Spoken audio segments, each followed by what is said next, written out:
requested na financial assistance po? Financial assistance, ikutan natin lahat ng mga naging evacuation center natin. Lahat yun, bibigyan ng tulong pinansyal. Balit 2,883 families, parang ganun. Sa 2,800 plus families po yan.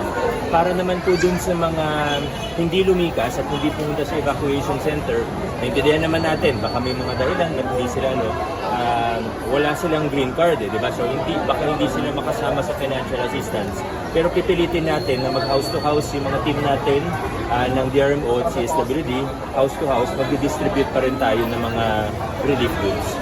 Ano po ang update dun sa school supplies? Ongoing naman yung mga deliveries natin. Nagsusukat yung mga yung para sa uniform, nagsusukat na po sila, nagsimula. Nakiusap lang din kasi yung school sa atin na una yung June, uninterrupted break yan ng mga teachers. Talagang bawal sila papasukin kahit mag-volunteer pa sila.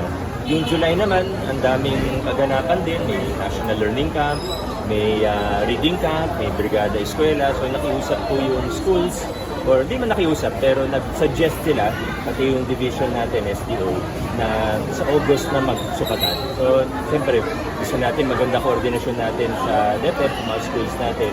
So, ngayon po, nagsusukat na sila ulit ng mga uniforms natin. Maraming salamat, ha!